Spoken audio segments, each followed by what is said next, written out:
I learned it a lot, just in relationships in general. Us, being married, it can't be like tit for tat in a relationship. If you want to tell somebody you care about them, then just fucking tell them.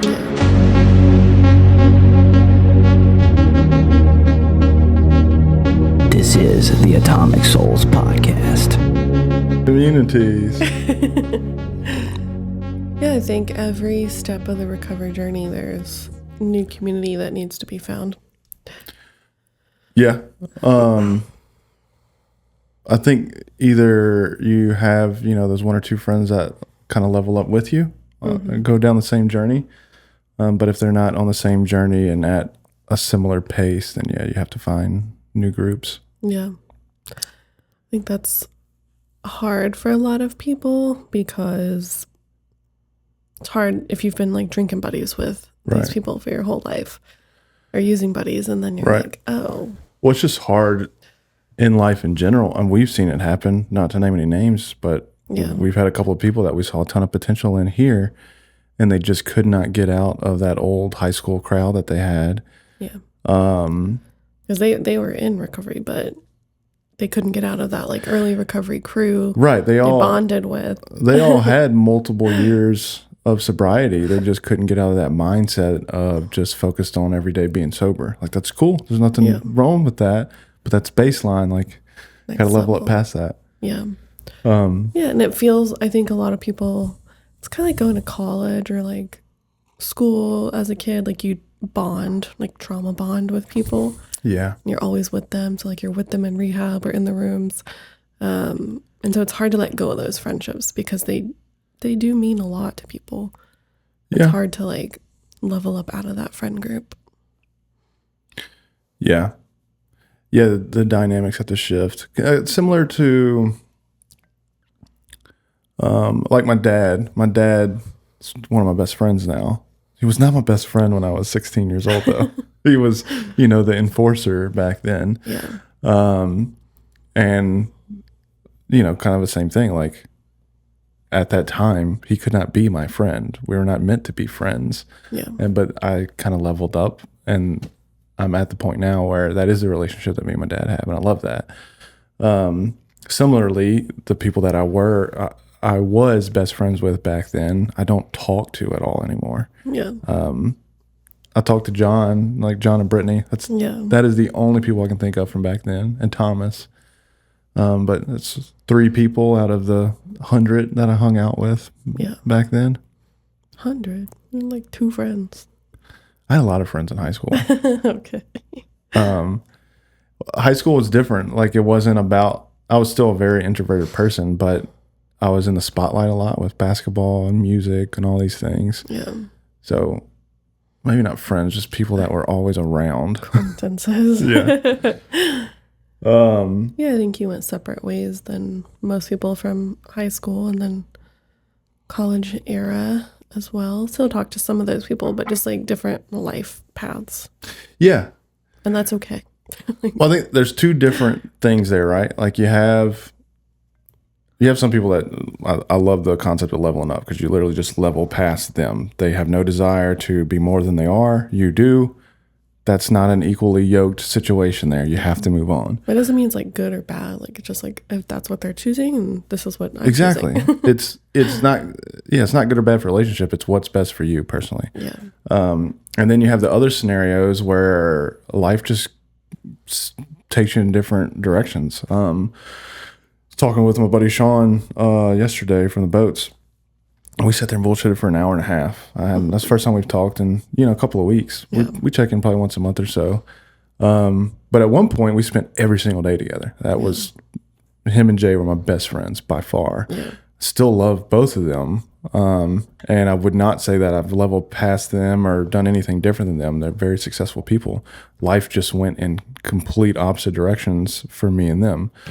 And so we still have a ton of respect, a ton of care for each other. We just don't live life together. And it sucks to think about, but at the same time, you have to just accept that's what life is. Yeah. Yeah, there's going to be friends that you can just make time with occasionally and check in. It's like you pick up and nothing has changed. And I think a lot of people don't put the effort to keep those relationships going. So it feels like a complete loss if we're not together all the time.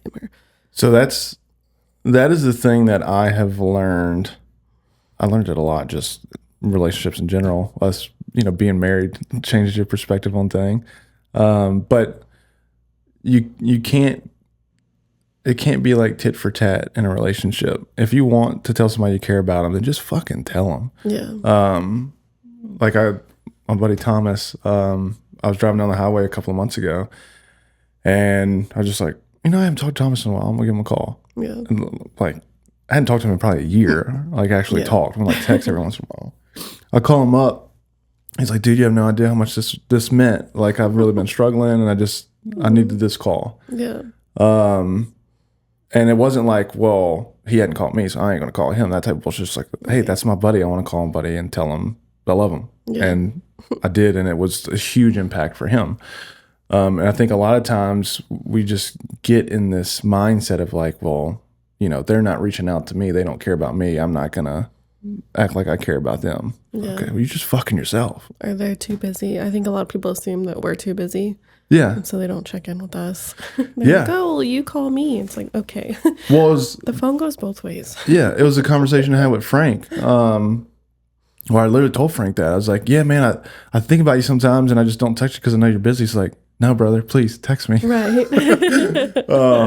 Because I think, he's somebody that's like us. It's just always constantly going. I'm like, well, yeah.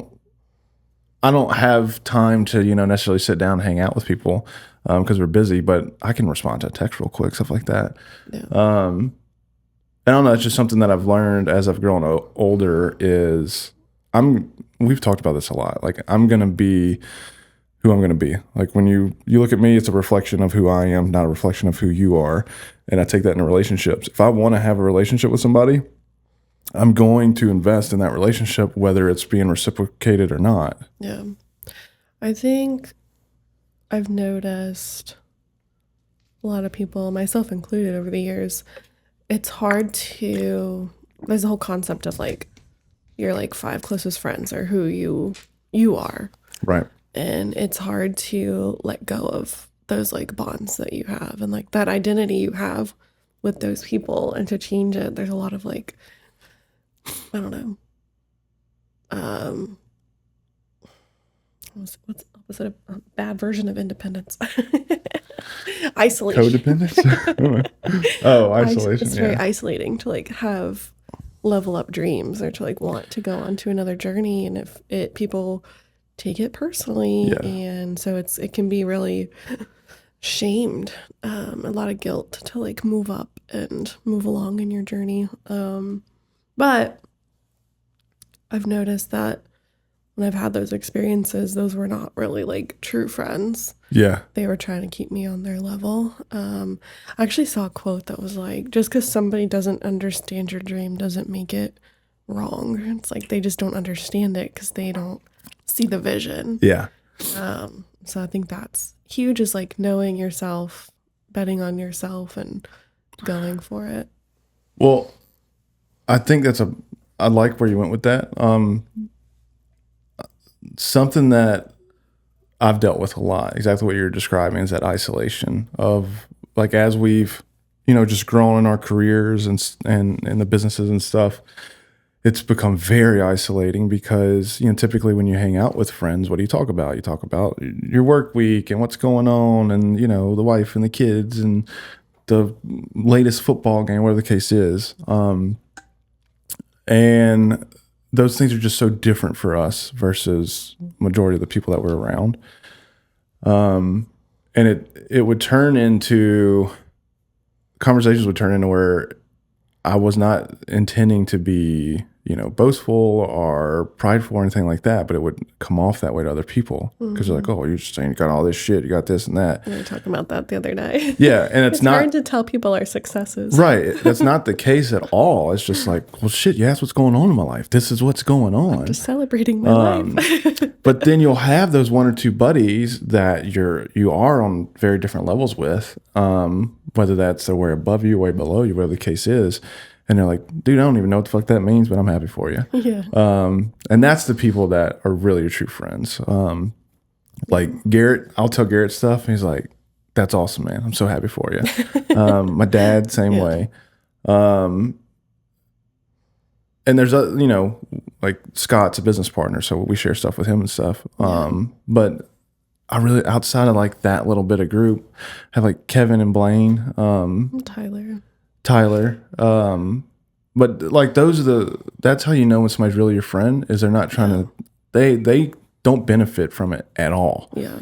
So I feel like with Laura and Brittany, it's like they, and Sarah and Emily, they get it. Like, right.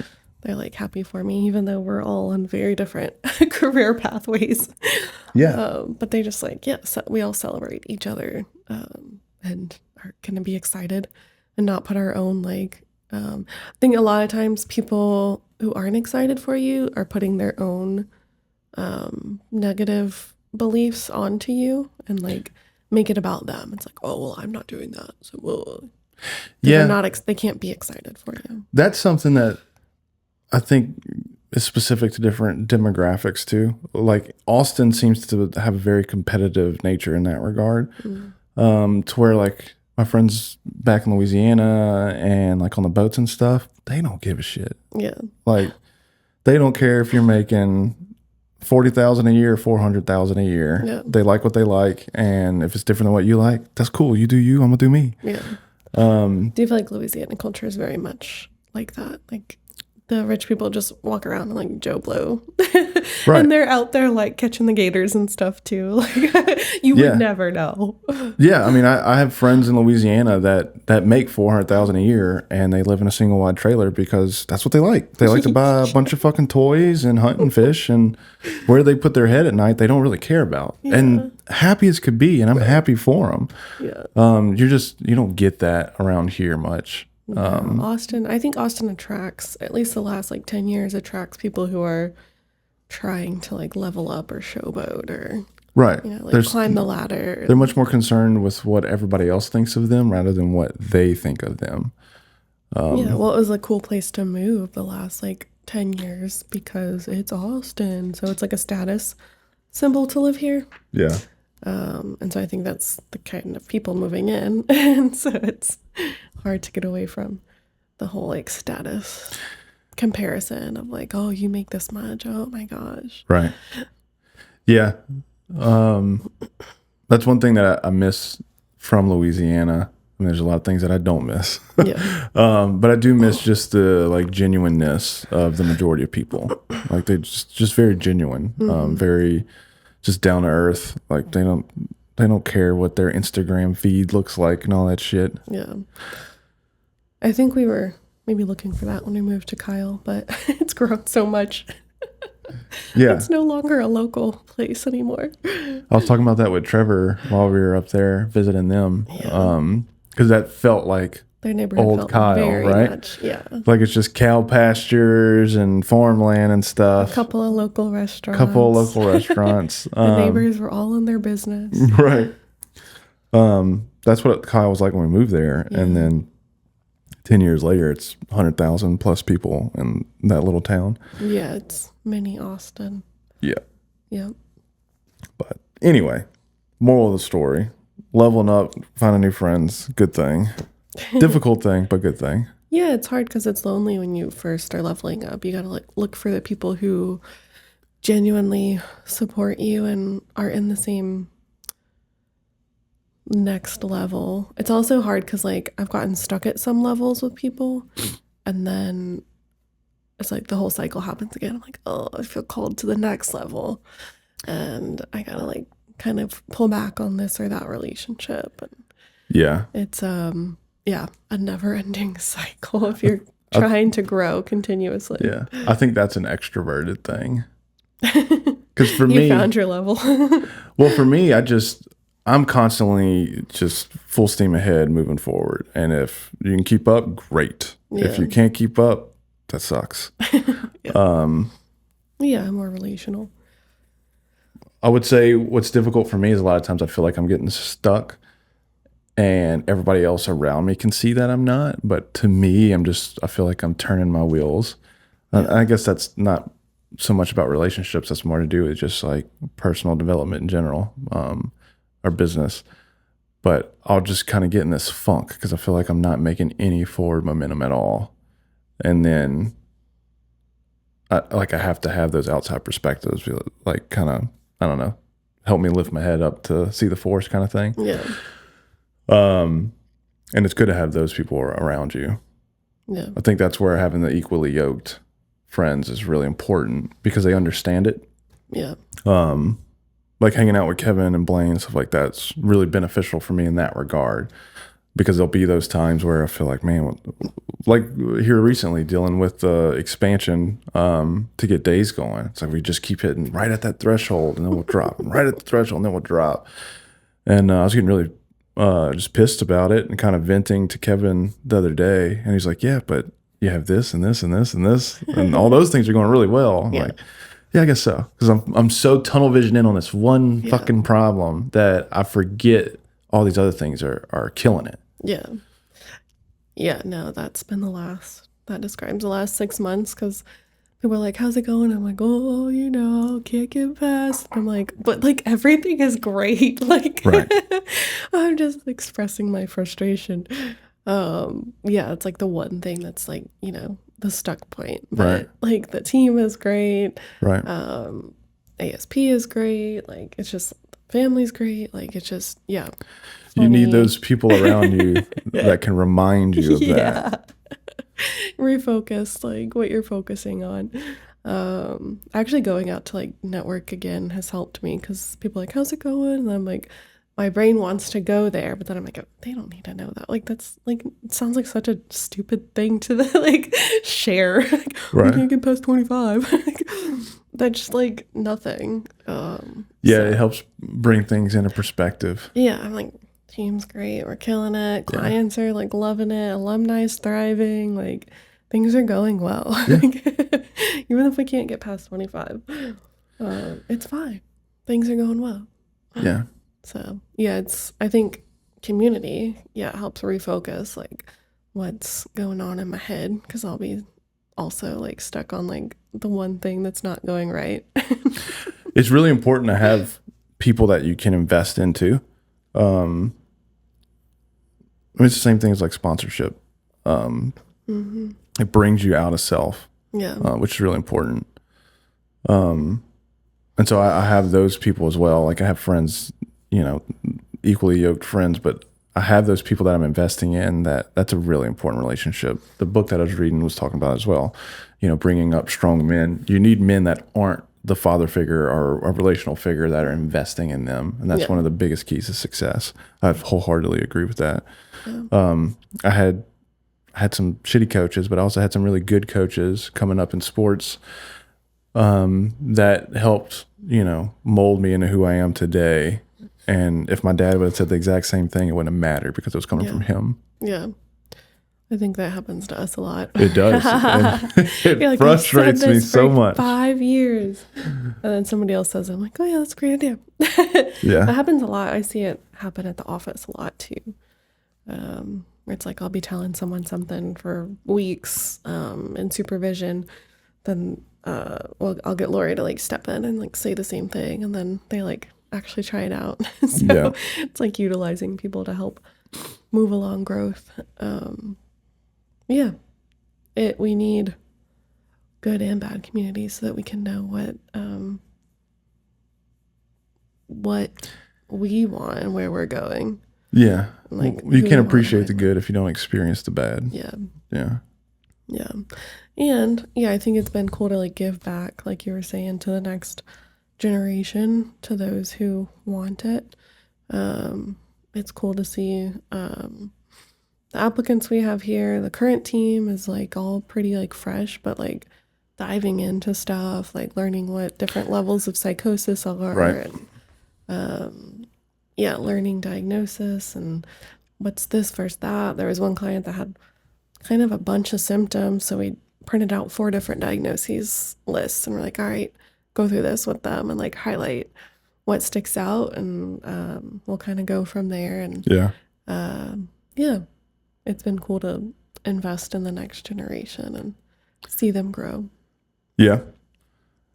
How do you determine who you're going to invest in and who you don't?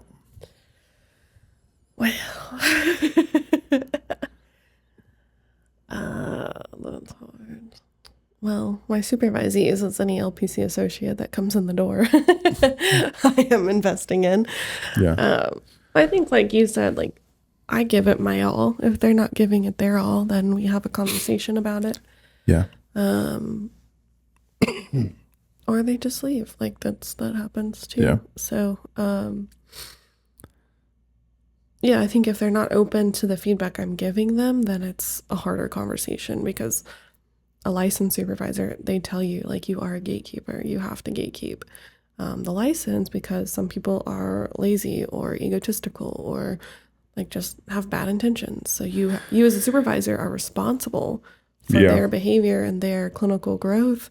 You sign off. Yeah, they're really ready to go by themselves. Like, that's a big decision to say. No, agreed. That's very similar to the way the apprenticeship works on the boats, the steersmanship.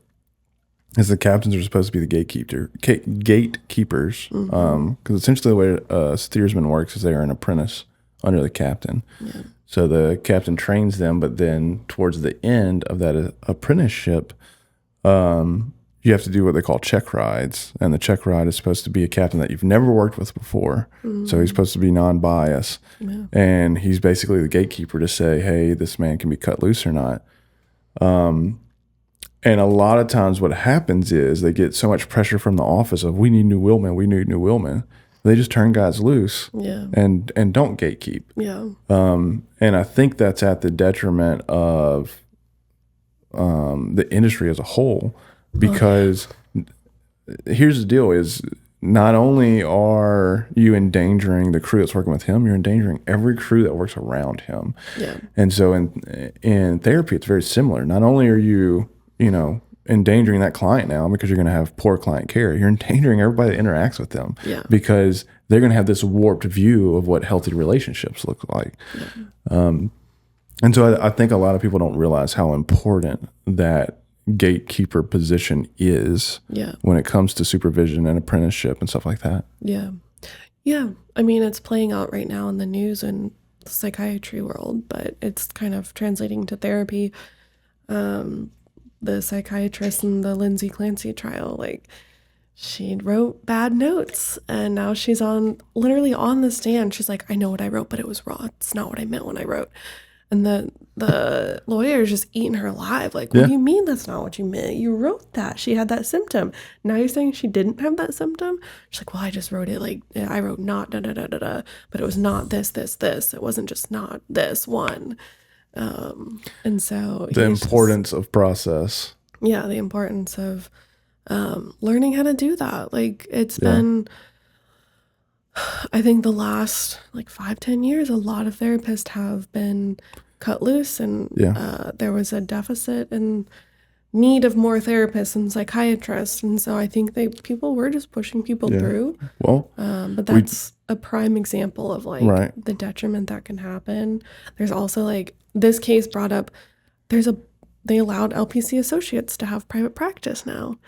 That's terrifying. That's my insanity. Boundary. I said I will never let someone who's not in our practice be an associate of mine, because I don't want that responsibility. I don't want the business responsibility, the associate responsibility, the ego that comes with having private practice. I know that. I didn't need one when I was an associate. I would have been so bad and no oversight. It's terrifying. So I think we're going to see more cases like this, honestly, because it's bad out there. I noticed that there's so many that don't see the value in all that either. Not going to mention any names, but we had a therapist that just transitioned out, and I sat in a meeting with him where we're discussing what his faults were, and I was like, man, your notes are trash. I'm being told constantly that your notes are trash. Just, but I'm a great fucking therapist. I'm one of the best therapists. No, that's part of being a therapist. I'll send him that video of her getting destroyed on stage. It's poor training and poor mentorship that got him to that point, because It's the same thing like on the boats. We have so much documentation we have to do. And you'll hear these guys like, well, I get from point A to point B safely. I'm a good wheelman. No, you're fucking not. Yeah. Because what you don't understand is if an incident takes place, it's not even your fault. All this can get pulled in to that case. Yeah. And now you failed at this and this and this and this and this. Yeah. And now they're going to say, well, why the fuck do you even have a license? Yeah. Yeah, I think that the reason that person left was because they were getting looked at harder. Yeah. And they wanted to go somewhere easier. But we don't allow that here, easy. We don't allow coasting. We have high standards. And we have, so many systems. We have grad students that help write the meat of the note. And all you have to do is review it and make sure it's quality. We have AI that, also fine-tunes it. It's not hard to write good notes nowadays. No, it's just lazy. People are fucking lazy. That's all there is to it. And I think the ego comes into play too, because I had been supervising that person and Lori. And so it was just constant butting of heads of I know better. Even in y'all's meeting, you and Scott, y'all have 10, 20 years experience on this person just in business and career, and they were egotistical in that exit. Perfect example as to why associates should not have private practice. Not taking advice from people that are, me and Lori are 8, 10 years that person's senior. Y'all are 10, 20 years senior in business. And to think that, I know better is wild. It's because they've been told that they're a special snowflake their whole life. Yeah. That's the problem. We need more accountability in society in general. Yeah. Yeah. And so I think when people come in here, they get a lot of accountability and they push back against it. Some people love it. I heard somebody the other day, I'm trying to remember who it was that said it. But it was a podcast I was listening to, and the guy said, when you realize that everything's your fault, you can achieve anything. Mm-hmm. And I thought that was so awesome. He's like, when you blame everybody else for stuff, you never achieve anything because you're always going to have an excuse. Well, it's because of my mom, or it's because of my dad, or it's because I got a shitty boss, or because of this and that and that and that. Yeah. If you just turn all that inward and say, it's because I'm a piece of shit. Or just because I'm not being perfect. Yeah. You can achieve anything you want to achieve. And I wholeheartedly agree with that. Every time we discuss a problem, what I say, well, what could we have done differently? Yeah. As the leaders, as the managers, as, whatever the case is, what did I do wrong in this? Yeah. If we constantly focus at that, sky's the limit, 100%. That's the problem, though, is everybody always wants to point the finger outward. Well, it's because I had a bad time growing up, or my mom was mean, or I got ADHD, or I'm autistic, whatever the case is. There's some fucking thing that they want to point at and say, well, that's the problem. Yeah. Yeah, I think once you stop being the victim to life, the world is yours. I have ADHD, I have anxiety, I have panic, I have depression, I had postpartum stuff, we have a kid that these are, all these excuses people use now. I can see through it now that I've worked through it myself. And even a few weeks ago, you had overheard that conversation that was I don't think I can run a business. I have ADHD. I was like, yeah, I have ADHD too. That's not just work on it. Right. Figure it out. There's ways to do it behaviorally. But people just, it's there's easy. Ways to optimize on it. Yeah, there's a way to utilize it to your benefit. Right. And I already see that person doing that. So I'm how is that that's not a setback for you. That's a great thing. But they don't have, it's that generational gap. Our generation and the generation above us were not investing in the next generations to say hey, that's not a handicap. Right. How could you use this to your benefit? Yeah. And I don't know. It irks my nerves. Alex Hormozy on another podcast I was listening to, he talks about it a little bit as well.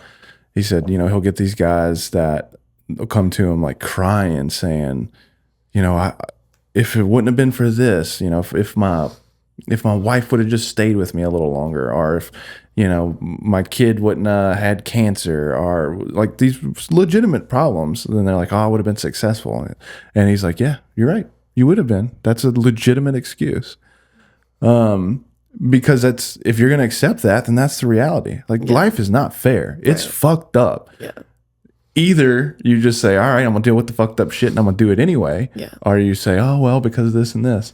And I really liked his take on that. I was like, you're right. So that's a good excuse. You can't argue with people or show them the way. It's like lead the horse to water, but they can't drink.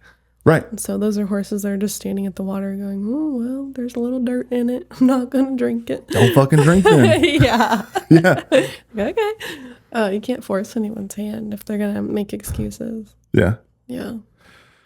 So anyway, yeah, relationships. It is good, though, to mentor the next generation because I think I was at a lunch with a bunch of group practice owners a couple years back. We were all like sharing war stories of like our upbringing in the clinical world and how bad it was and the trauma we had. And we did EMDR to like help get rid of the workplace trauma, which sounds so silly.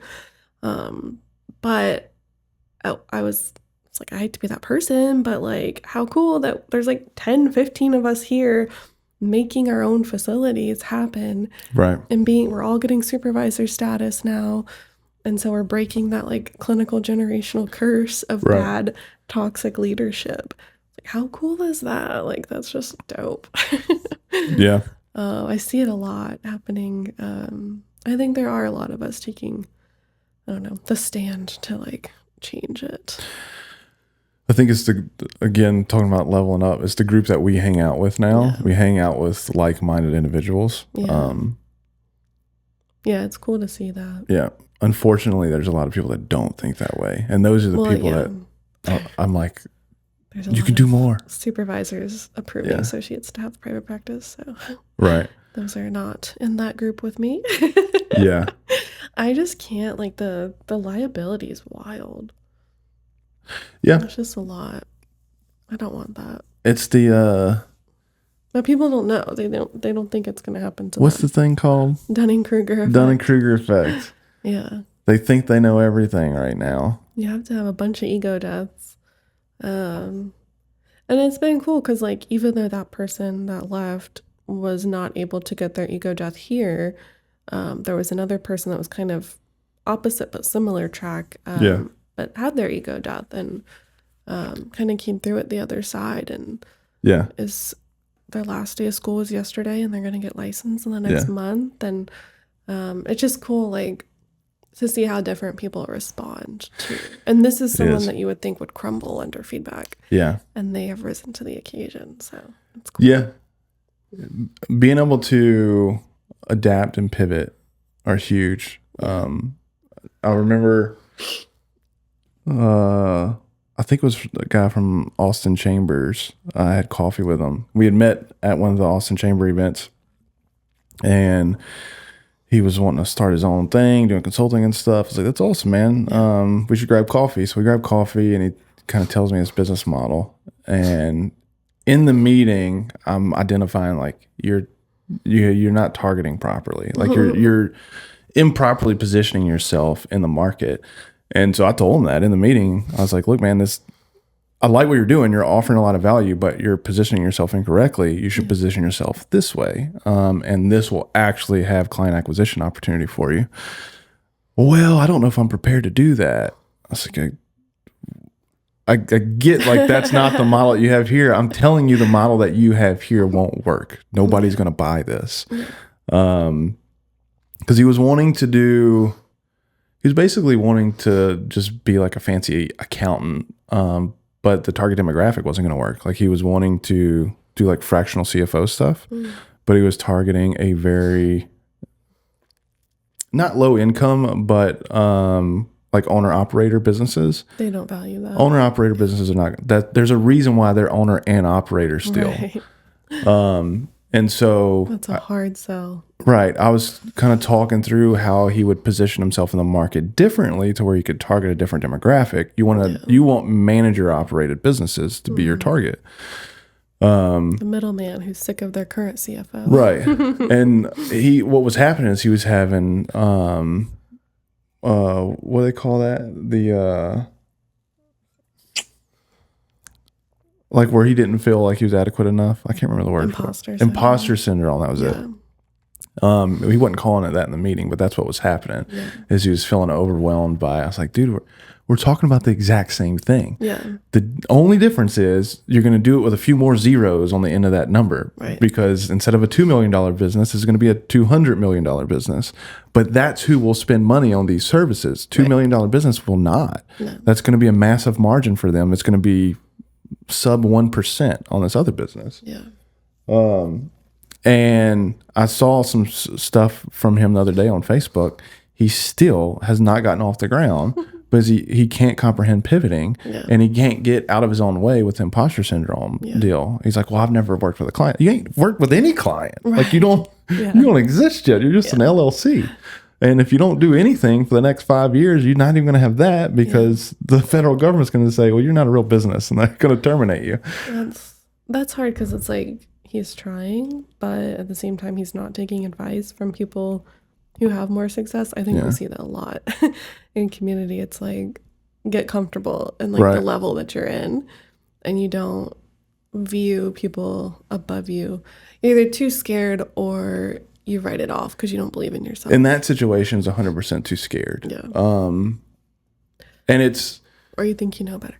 well, it's exactly what you said a second ago. It's like you lead a horse to water and they're like, oh, it's got a little dirt in it. I'm not dealing with that. It's fucking water, dude. It's what you wanted, right? Like, are you desperate for growth? Take it. You said you want to go out and do your own thing. I'm telling you, this is the path of success. And you're like, nah, I don't think it is. That conversation happened at least 2 years ago. They like 5 different people that's happened with. Yeah. Well, I have a very specific one in mind. Again, I'm not going to name any names. But I tried to bring them in on a deal when we were working that roofing company down in Florida with Jason and them. Tried to bring him in on that, and he was like, man, this is too much for me. I was like, brother, you sat with it for a day.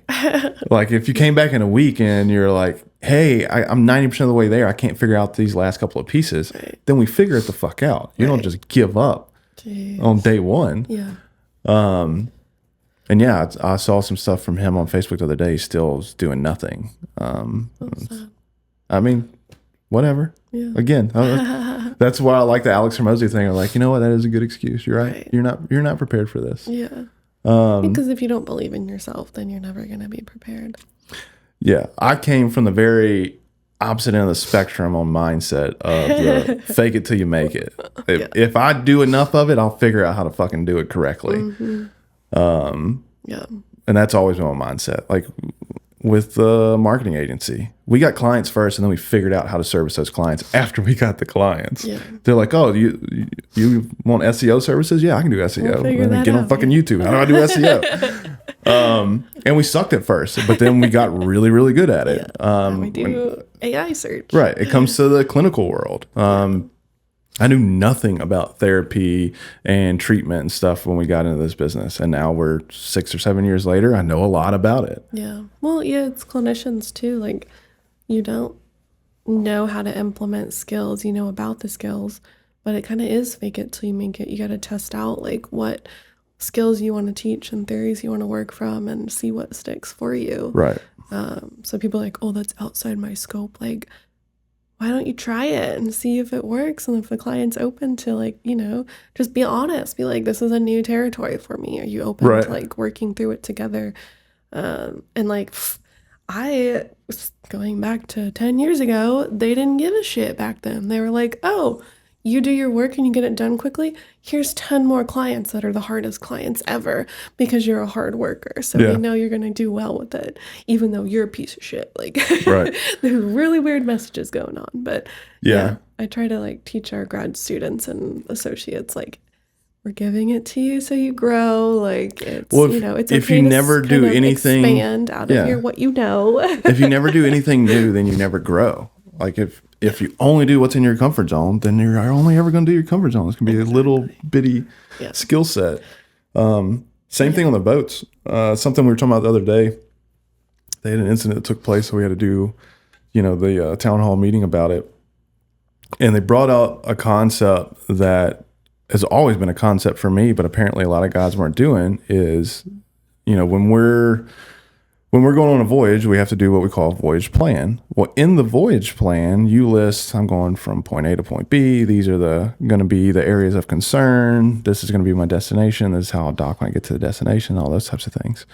Well, what I do as part of my critical task conference is I say, hey, look, I'm going to try it this way. This is my bailout point. If that doesn't work, this is my exit strategy. And that's because there's situations where, hey, I've never done this before, or I've never done it in these conditions before. And so I'm going to try it like this. But if it don't work, I've already pre-planned. This is where I can bail out and not have any damage take place. Mm-hmm. And that's where it's like you try something outside of your comfort zone. But if you do it with a strategic approach, you can still do it. And even if it's not successful, it's not damaging. Yeah. And that's where people, they don't think at all. And they're like, oh, I just got to jump out there and do it. I'm not saying do that. Yeah. I'm saying do it strategically. I think that's the same as clinical. I think a lot of therapists don't follow the treatment plan. Right. Because a lot of supervisors don't harp on it enough. Yeah. But that is like the fallback. It's like, okay, look at the treatment plan. Like it'll validate you or it will guide you back in the right direction. Yeah, the treatment plan is the voyage plan. Then, same thing. But a lot of clinicians are like, oh, it's like, it gets to their ego. They're like, oh, I don't need a treatment plan. Like I know what to do with this client. But really, they're just following a treatment plan in their head, but they're like trying to take credit for it egotistically. Yeah. That's why people like that one that you're talking about be like, oh, like I'm a great therapist. Like, no, you're not. No, you're just like you're intuitively good at your job, but it's the same treatment plan that anyone else would be working with them.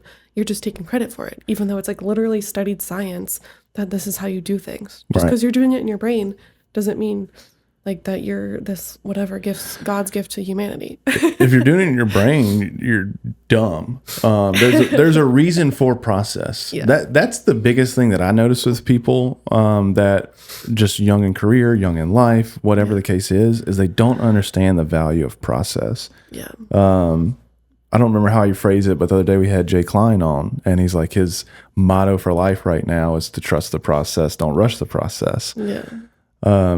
I love that because it's 100% true. Yeah.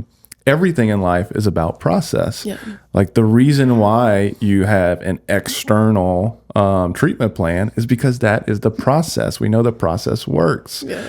It's the same thing in business. Like we have policies and procedures. Why? Because that creates process. Yeah. So you can have something not only to fall back to for accountability, but also to standardize. Hey, this worked before. Let's keep trying that until it don't work. And then we'll refine the process again.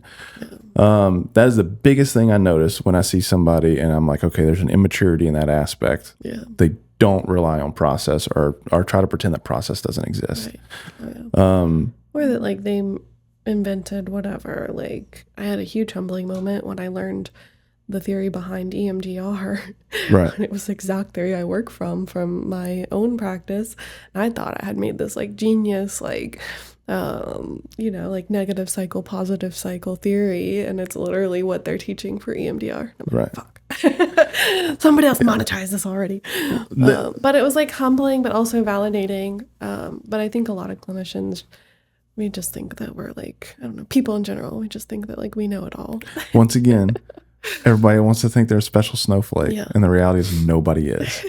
I don't remember who told me this, but I remember having a mentor back in the day that told me, like, dude, there's like 7 billion people on the earth, 300 something million just in America. Yeah. It is impossible for you to have an original idea. Yeah. Now, you might be first to market, you might be first to monetize, but I guarantee you it ain't original. Somebody else has had that idea already. Well, I think about, like, we were in Dallas, and there's all these businesses up there that are different than businesses in Austin. It's like, it really humbles you. You're like, oh, like, these are big places. And I'm like, oh, we're still kind of small potatoes, what we're doing. It's like, really, like, how do these big logistic companies get big?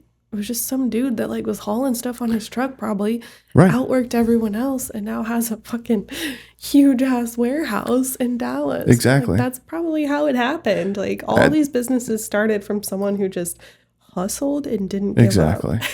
At some point, every single business started from scratch. Yeah. Even if it's some trust fund kid that had, $1 billion from mommy and daddy started from scratch. Yeah.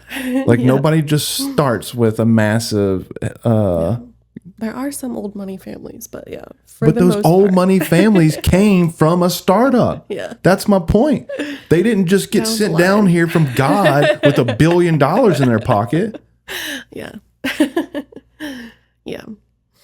Yeah, I think people, they're like, oh, I came from like nothing. And it's like, well, you can make something out of it.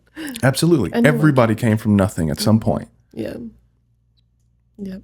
I think of my parents, like they came from kind of below average households. Yeah. And my dad's family like lived on a farm and had nothing, dirt farm. And now he's doing well for himself, retired, etc. Like, yeah. It's crazy. My parents the same way. My dad said he had never seen liquid milk until he was like 16 or 17 and he was staying at somebody else's house. He's like, got it out of the cow. Yeah. My dad was like, fuck's wrong with y'all's milk? He's like, it's already mixed. And they're like, what do you mean it's already mixed? He's like, it's already liquid. Because he was used to powdered milk. He mix with water. My dad was getting it out the cow directly. Right. Yeah. Two different versions of pour.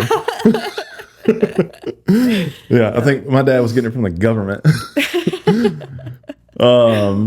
But now, both of them are in retirement and very successful. Yeah. But yeah, that mentality of like, I'm going to make it happen regardless. Yeah. That comes from within, but also the community you're around. Yeah, 100%. Yeah. If your community sucks, you got to find a new community. Yeah. Yeah. You have to identify that they suck too. Yeah. Or not they suck, they're just like, they're not feeding your goals.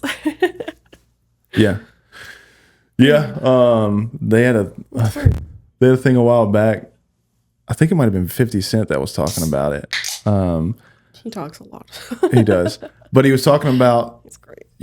all these successful rappers and stuff. None of them stay in the hood. They all move out and go get some really nice place in a really nice neighborhood. Yeah. And they surround themselves with accountants and financial advisors and all this stuff. Yeah. And he's like, you can't stay in the hood and be successful. Right.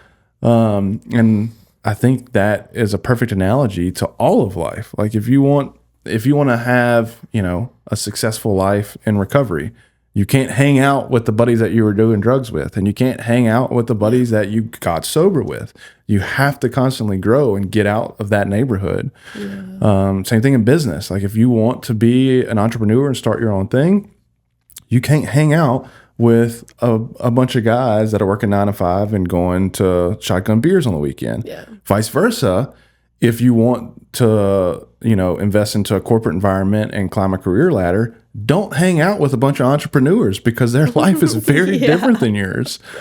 And I think that's really important to define, same thing we talk about in business, mission, vision, values, but you need the mission, vision, and values for your life, and then find the community that's going to support that. Yeah. Or find community. Like a lot of people are like, well, I don't know how to find new friends or community. Like we have social media, like Google business owners, Google entrepreneurship. Yeah. There are tons of just go to Alex Hermosi, just start learning online. And then eventually those people will guide you to places like Google search. How do I meet other entrepreneurs? There's Google for a reason. Any question you have, ask Google or ask chat or ask TikTok. There are ways to find community. You just have to use your brain just a little bit. just to find it. You can find it online before you find it in person. Absolutely. It's so easy nowadays. I mean, when we first started, we didn't have community that was entrepreneurs. We literally had YouTube there's limited resources back then. Very limited resources. It was YouTube. There was no ChatGPT, that shit. There was no ChatGPT. Yeah. There was no TikTok.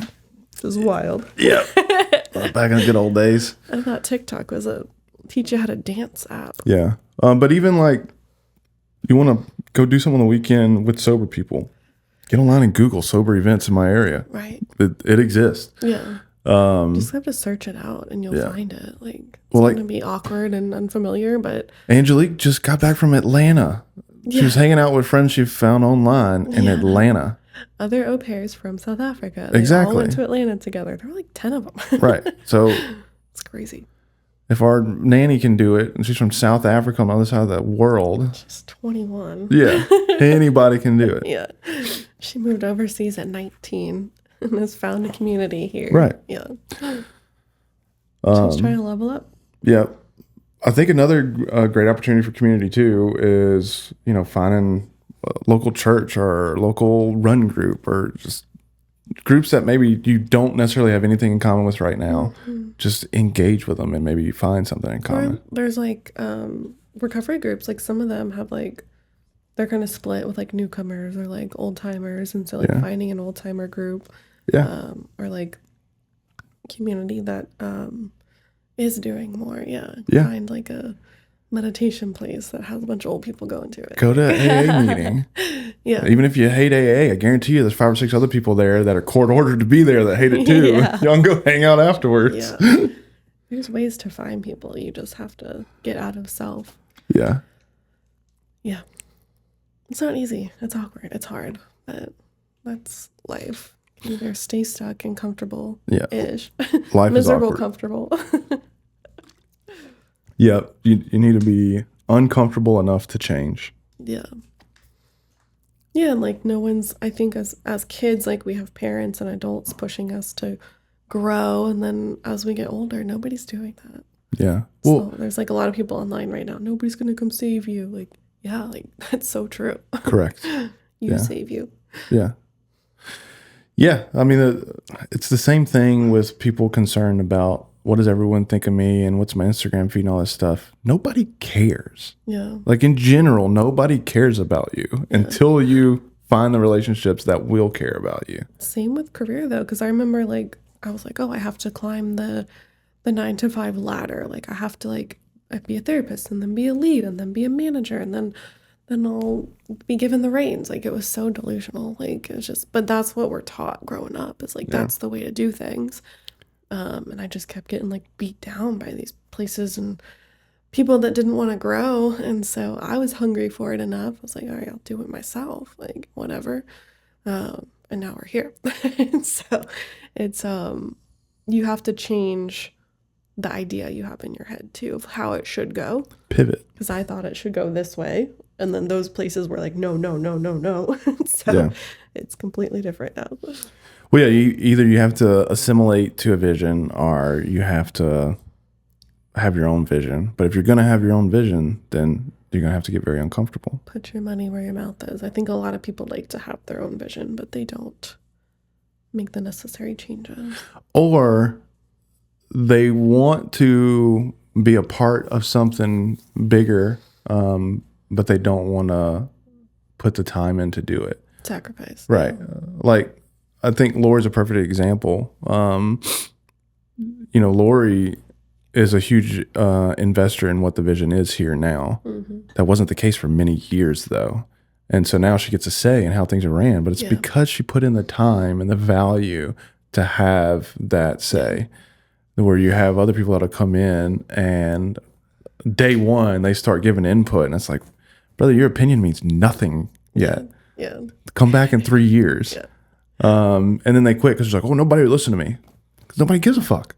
Well, I remember distinctly when Lori got lead clinician was because we tried to give it to somebody else and they said, I don't want to do those things. I just want to do this one little piece of that amount of work. I don't want more work. And Lori was like, I'll do it. I'll do whatever I have to do. And that continues to be like she's out hustled everyone else. And the other person's still struggling in life because they don't want to do anything. So yeah, it's and me and Lori, like at first I was like, I don't know about her. Like she's got an ego about her. Always like and Lori. We got to keep her humble. She proved me wrong. Yeah. Because we do get some people that come in here that are like proud and kind of have an ego, and it's like, it's just like, are they gonna, have an ego death and like see what they got to do to make it work here, or are they just gonna continue their ego? That's the issue with working with educated people. I mean, it's just we all come in with the chip on our shoulder. yeah. They're like, oh, I got a master's degree. No. I'm like, well, I barely made it through high school and you work for me, so shut the fuck up. Yeah, I was like that too, though. So yeah, it's hard because you don't know the person, so you don't know which way it's gonna go, and like we've seen it go both ways. And I think Lori is a prime example of someone. Emily just got lead clinician now. Yeah, Lori has replaced herself, so yeah. It's cool to see people who are rising to the occasions. Yep, for sure. Well, good chat.